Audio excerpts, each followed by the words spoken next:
Di samping itu, katakan Jerman itu negara teknologi. Sesungguhnya kata Pak Habibie, di negara Jerman itu ahli teknologinya tidak banyak, tetapi diberi fasilitas, diberi kesempatan untuk bereksperimen. Begitu juga dengan di Indonesia, bukan hanya mobil SMK ya, perguruan tinggi juara robot internasional itu banyak, tetapi robotnya dijadikan hasil riset di Indonesia itu dipakai oleh mereka, sehingga yang memproduksinya adalah negara-negara lain. Bergurulah dari Pindad, di mana Pindad itu unggul di kelasnya. Dunia juga mengakui, setiap ada lomba pasti Tentara Nasional Indonesia, karena Pindadnya itu menang karena punya kesempatan. Nah, sekarang ada lagi mobil maung dari Pindad. Kemudian drone, ketika jatuhnya drone Amerika di perang Ukraina yang jatuh di Laut Hitam, muncul pemberitaan bagaimana drone Indonesia ada dua ya. Ada drone buatan Pindad, ada drone yang dari ITTN ya. Anak-anak Indonesia memang hebat-hebat. Tinggal bagaimana dapat beasiswa di Jerman. Calon pilot, dia jurusannya pilot. Timotius, anak yatim, lulusan dari sini baru lulus. Sekarang kuliahnya di Jerman, kan? Jangan anggap remeh Bapak dan Ibu. Apa yang Bapak dan Ibu lakukan, apa yang Bapak dan Ibu podcastkan. Saya sekolah, Pak. Saya menyadari bahwa mayoritas orang Indonesia ini pendidikannya tidak bermutu. Itu tandanya berarti masih ada pendidikan yang bermutu, bukan?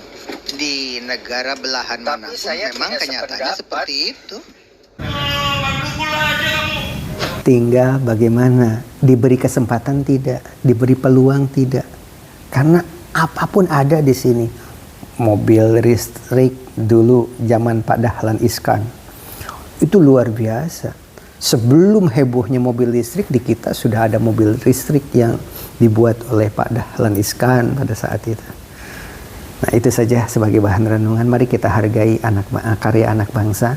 Berilah kesempatan. Semua orang hebat itu ada di kita. Penemu obat anti COVID ada di Indonesia. Semua ada. Tinggal berilah kesempatan untuk kita. Masa iya yang gigit-gigit gigi apa kuku begitu juara dulu. Begitu juara dulu.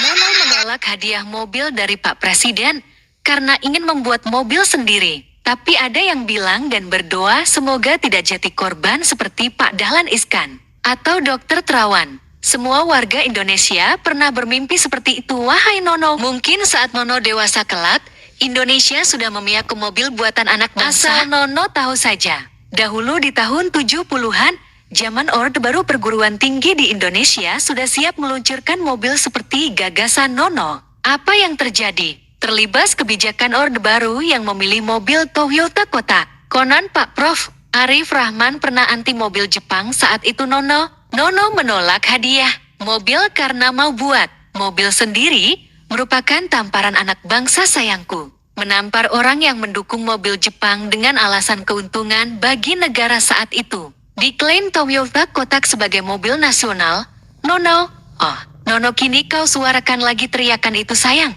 Suara Nono itu sayangku adalah suara Pak Dahlan Iskan dengan mobil Membina listriknya kecerdasan. dan B.J. Habibie dengan Perlu helikopter dilatih. IPTN. Assalamualaikum warahmatullahi wabarakatuh. Kali ini kita akan berbicara tentang dunia pendidikan di Indonesia selalu menjadi kelinci percobaan.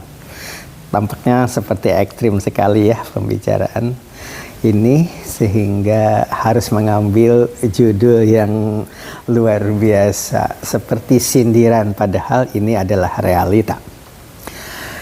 Kira-kira tahun 1990-an itu pernah berita di televisi dihebohkan dengan penangkapan guru bahkan kepala sekolah oleh pihak keamanan gara-gara masalah ujian nasional.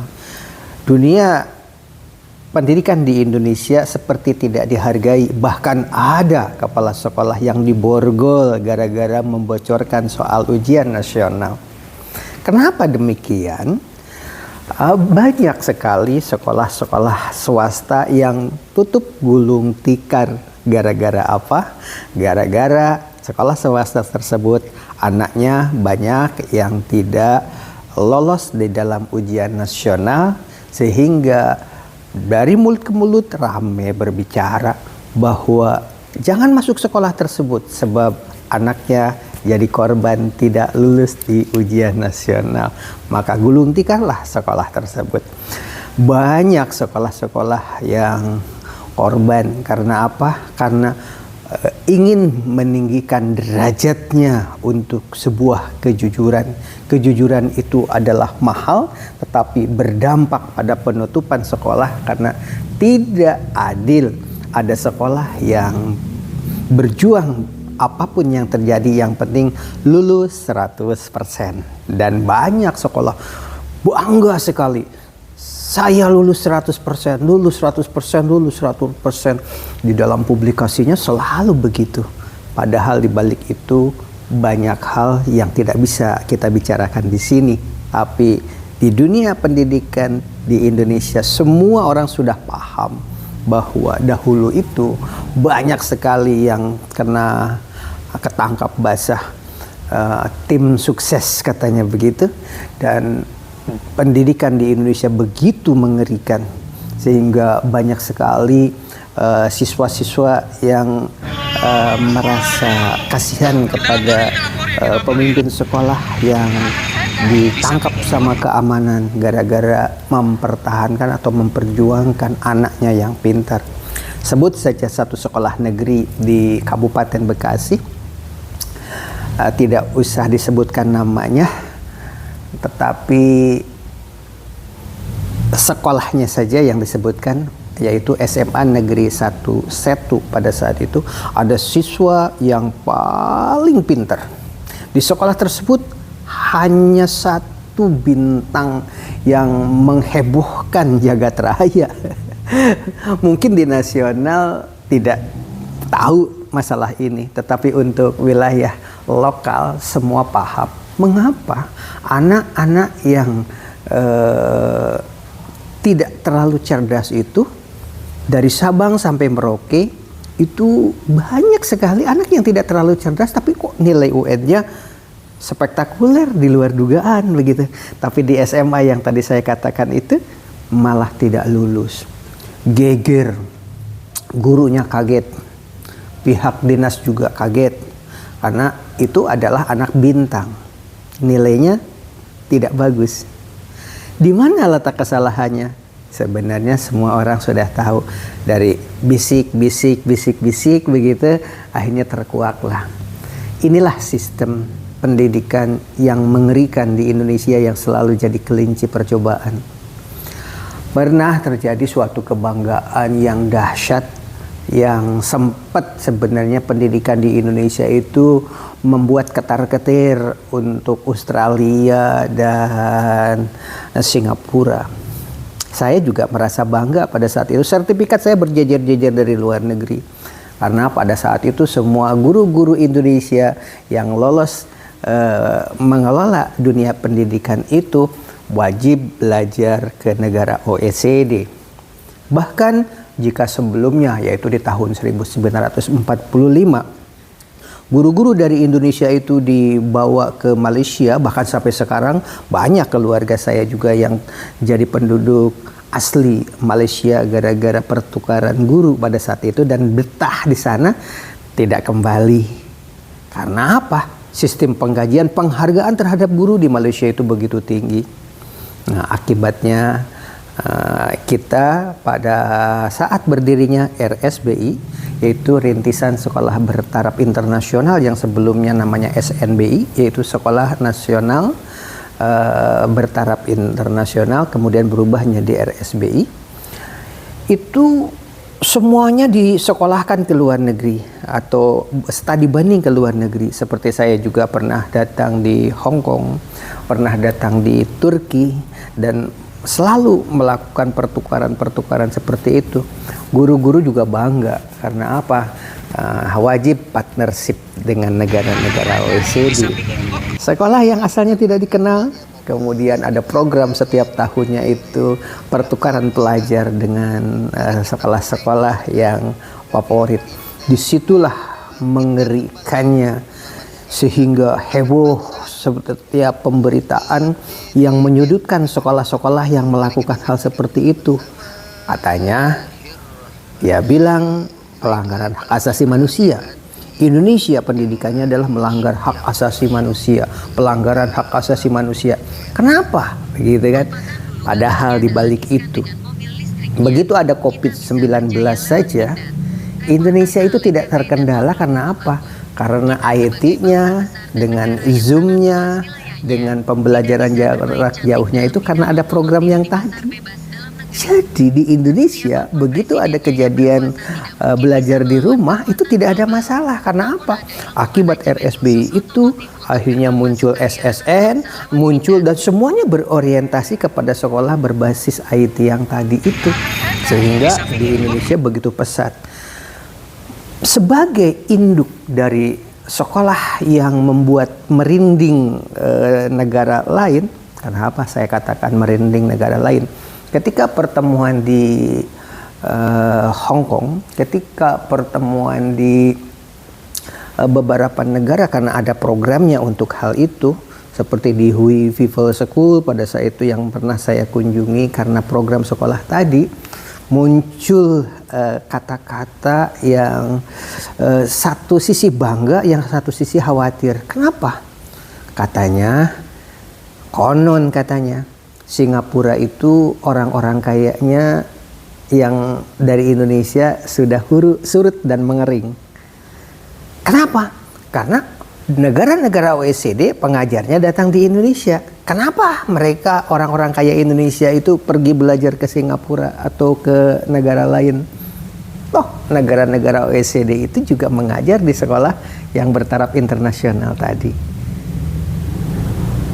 Konon katanya income per kapita di Singapura dan Australia itu dunia pendidikan memegang peranan yang sangat penting karena orang-orang kaya di Indonesia itu belajarnya di sana.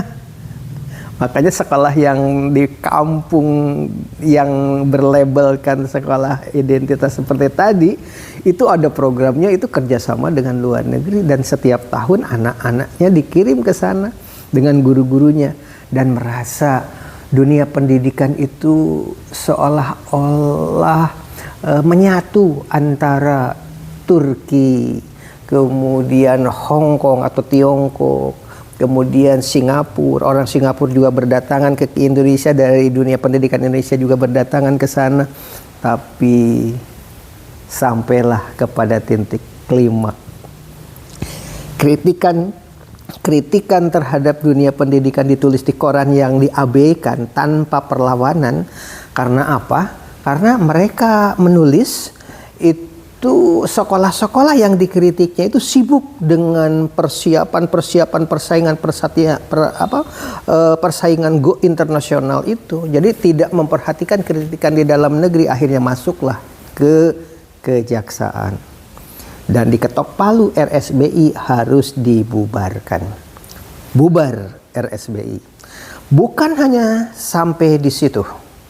Sekolah yang bertaraf internasional itu bubar, tetapi merembet kepada program-program lain.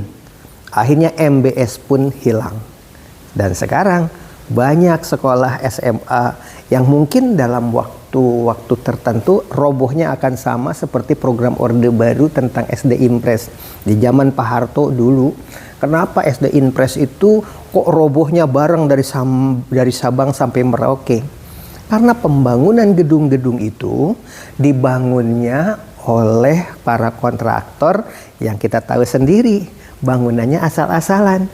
Bangunan yang megah dan kokoh itu adalah yang subsidi silang. Bantuannya itu yang diserahkan kepada sekolah dan ada bantuan dari komite, bantuan dari pemerintah berapa, dari komite berapa, maka jadilah bangunan yang megah, kokoh dan luar biasa pada saat itu spektakulernya. Bangunan-bangunan kokoh sampai 3 lantai itu terjadi pada saat itu. Tapi kini begitu SMA, SMK dipindahkan ke pusat di tingkat kota dan kabupaten, terutama di Bekasi, bangunan SD dan SLTP itu megah-megah, tinggi-tinggi seperti mall, tapi tanpa pemeliharaan.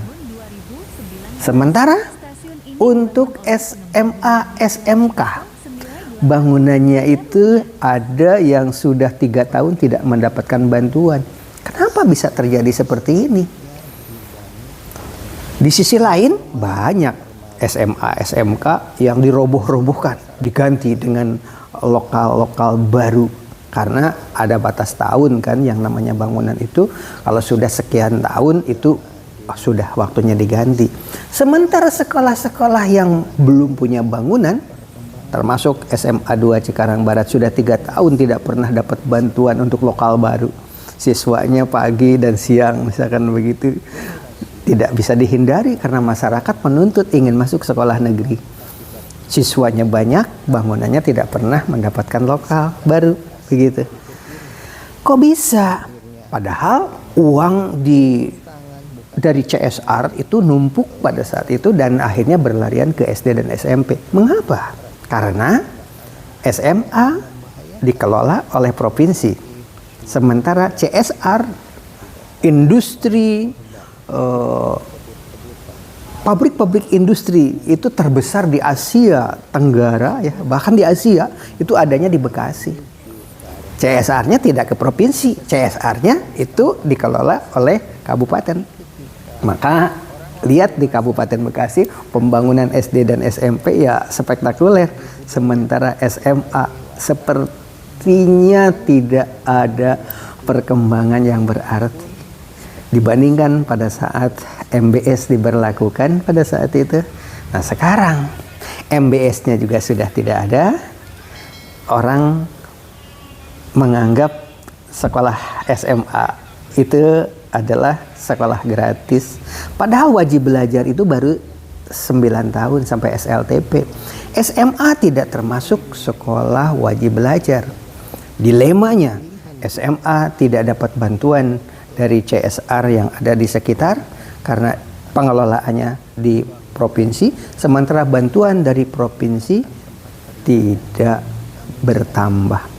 Kalau dulu masih ada bantuan dari BOS pusat, dari BPMU, dari kabupaten, ya, dari BPMU, BOPD ya, BOPD provinsi, BOPD kabupaten. Jadi pembangunan lumayan lah begitu.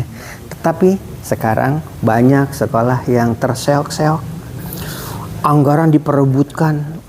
Sementara realitanya kita tonton video yang berikut ini.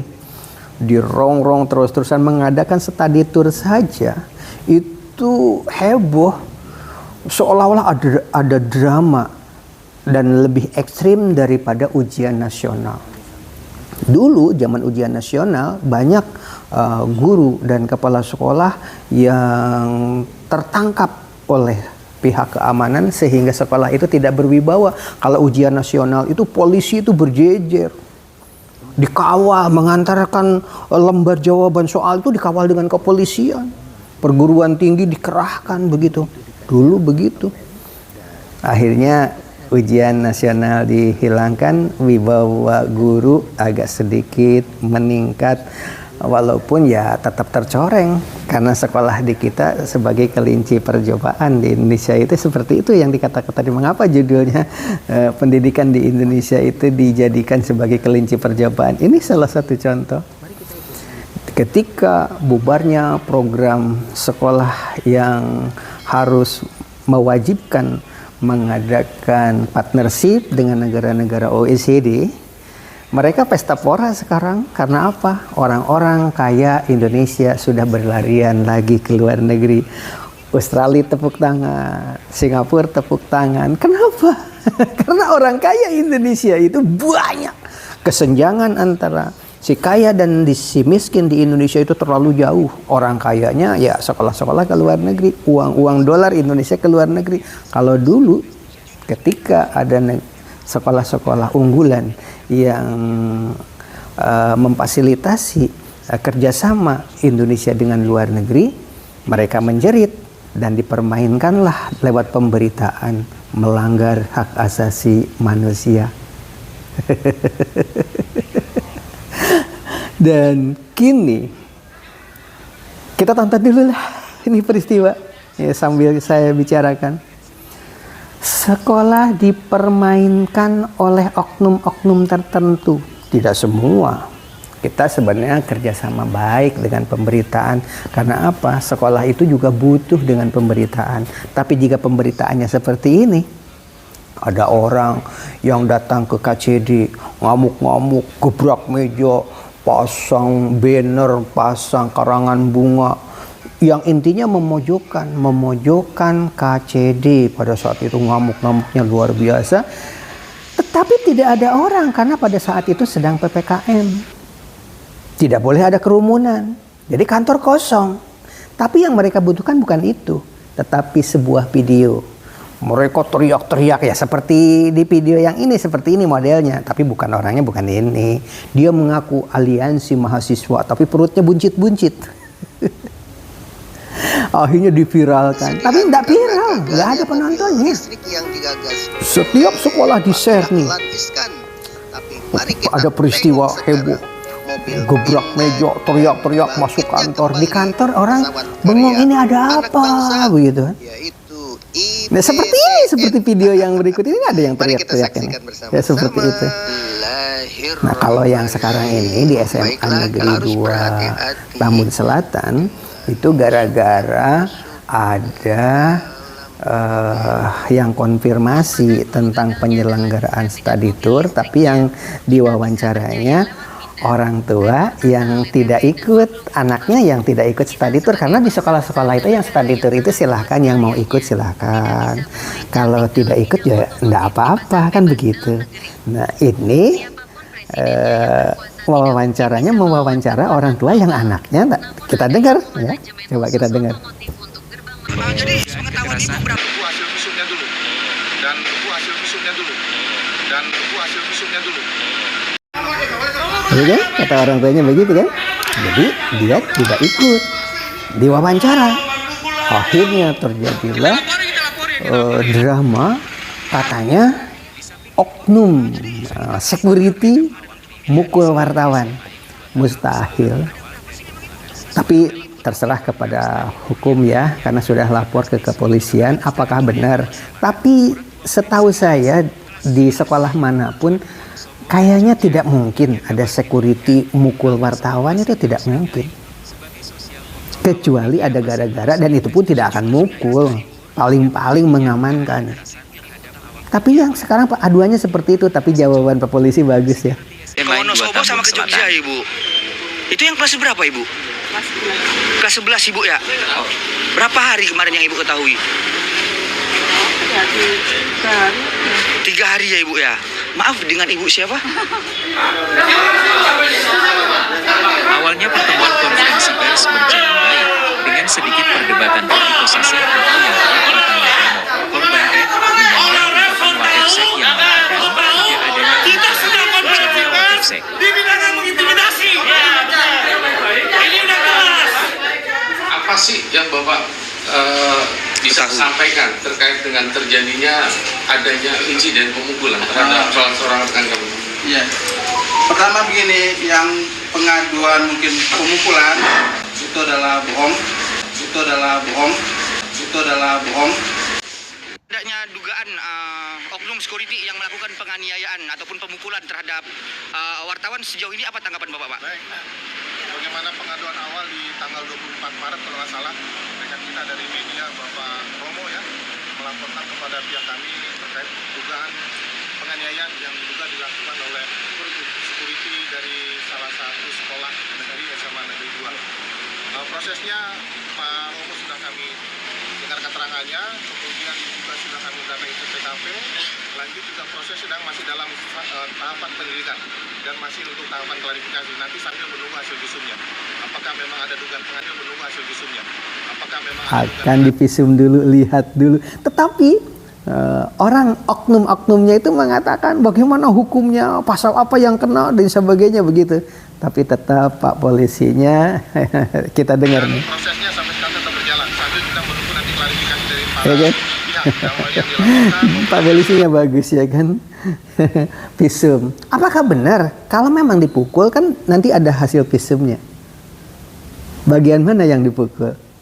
Terlepas dari iya dan tidak pemukulan, tapi saya yakin justru pemberitaan ini heboh dan mencoreng, kok dunia pendidikan memukuli wartawan. Mustahil, ya, mustahil. Apalagi wartawan Indonesia itu kan penuh adab, dan jarang sebenarnya wartawan itu teriak-teriak di sekolah seperti itu. Sampai heboh. Dunia pendidikan itu hening, apalagi ini sedang pesantren kilat Ramadan. Ini pas Ramadan, pas lagi rame-rame sedang pesantren kilat, kok malah heboh seperti ini. Mengerikan. Inilah barangkali dunia pendidikan kita itu selalu jadi kelinci percobaan. Pernah kita mengadakan kerjasama dengan negara-negara OECD dan itu programnya luar biasa. Kemudian masuk persidangan, kemudian dibubarkan karena dianggap melanggar hak asasi manusia. Dan terus-menerus dunia pendidikan kita itu seolah-olah jadi kelinci percobaan yang tiada henti. Demikian barangkali sebagai bahan gambaran. Mudah-mudahan penggantian kurikulum yang terus-menerus itu bukan itu, tapi nanti seperti menanam kaktus dunia pendidikan ini. Iklimnya, penyinarannya, pengairannya, dunia pendidikannya dibikin adem, tiba-tiba boom, karyanya hebat, lahirlah generasi muda, dan itu yang harus ditonjolkan dari pendidikan Indonesia. Itu lahir apa? Olimpiade sains yang tingkat internasional itu kan banyak, lomba-lomba di tingkat nasional itu kan banyak, luput dari pemberitaan. Tapi pemberitaan heboh justru yang seperti ini. Seperti halnya waktu ujian nasional dulu, banyak kalangan dunia pendidikan yang harus duduk di pengadilan gara-gara membocorkan ujian nasional. Dan ujian nasional selalu dikawal dengan pihak-pihak keamanan, seolah-olah dunia pendidikan itu tidak dipercaya sehingga harus dikawal soal pergi kemana, ditunggu, dan begitu ketatnya. Mari kita renungi bersama. Karena apa? John F. Kennedy kan pernah mengatakan waktu Soyuznya Rusia tembus keluar angkasa. Ya? Begitu juga dengan Jepang ketika selesai di bom atom. Ada berapa guru yang masih hidup? Hargailah guru. Sekarang sertifikasi. Memang kelihatannya cerah, tetapi hilang. Bagi yang sudah tersertifikat ya masih jalan, tetapi untuk berikutnya kan sertifikasi itu begitu mimpi indah bagi guru, tapi sekarang kan sudah ditiadakan untuk generasi yang akan datang. Selalu jadi kelinci percobaan. Menolak hadiah mobil dari Pak Presiden karena ingin membuat mobil sendiri. Tapi ada yang bilang dan berdoa semoga tidak jadi korban seperti Pak Dahlan Iskan atau Dr. Terawan. Semua warga Indonesia pernah bermimpi seperti itu, wahai Nono. Mungkin saat Nono dewasa kelak, Indonesia sudah memihak ke mobil buatan anak bangsa. Asal Nono tahu saja, dahulu di tahun 70-an, zaman Orde Baru perguruan tinggi di Indonesia sudah siap meluncurkan mobil seperti gagasan Nono. Apa yang terjadi? Terlibas kebijakan Orde Baru yang memilih mobil Toyota Kota. Konon Pak Prof. Arif Rahman pernah anti mobil Jepang saat itu Nono menolak hadiah mobil karena mau buat